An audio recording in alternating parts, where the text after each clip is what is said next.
Derrière l'image lisse d'un jeune père de famille, que cache la personnalité de Romain Chevrel? Ses avocats lèvent le voile sur ce profil atypique, un monsieur tout le monde, mis en examen pour l'enlèvement, la séquestration, le viol et le meurtre de Vanessa, 14 ans. Cet homme était effectivement parfaitement inséré, tant sur le plan professionnel que personnel. Il avait un bébé, il venait d'avoir un bébé qui avait que quelques mois, avec une compagne avec laquelle il vivait. Donc il y a effectivement cette apparence de normalité. Sa compagne expliquera que c'était un mari aimant, un père très attentif. Un équilibre retrouvé après une enfance chaotique marquée par l'abandon. Celui de son père à la naissance, puis la mort de sa mère lorsqu'il a 5 ans. Déjà condamné pour agression sexuelle, Romain Chevrel renoue en ce 18 novembre 2022 avec ses vieux démons.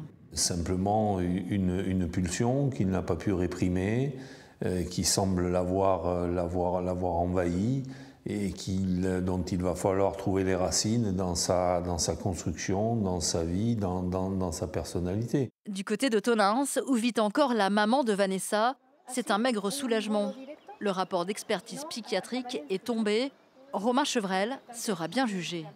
Pas d'altération du discernement, donc on est sur quelqu'un qui a toutes ses facultés au moment où il commet les actes qu'il a commis. Les décisions qui ont été prises par cette personne l'ont été de sang-froid, parce que lorsqu'il a décidé de mettre fin au jour de Vanessa, ça a été après plusieurs heures de réflexion. Car le calvaire de la jeune fille aura duré 5 heures, marqué par 2 viols.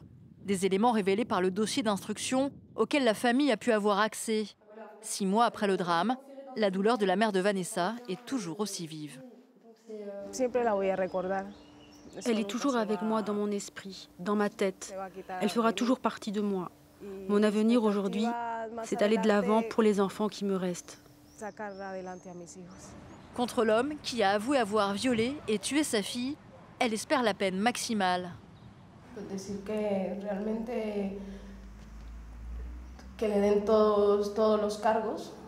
Alors, je souhaite que toutes les charges contre lui soient retenues.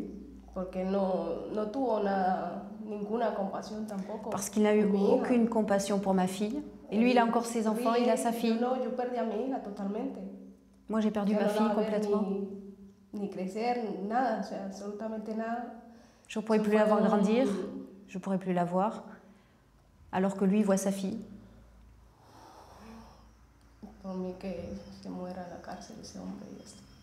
Je souhaite qu'il meure en prison. Romain Chevrel encourt la perpétuité. Il devrait comparaître devant les assises du Lot-et-Garonne d'ici la fin 2024.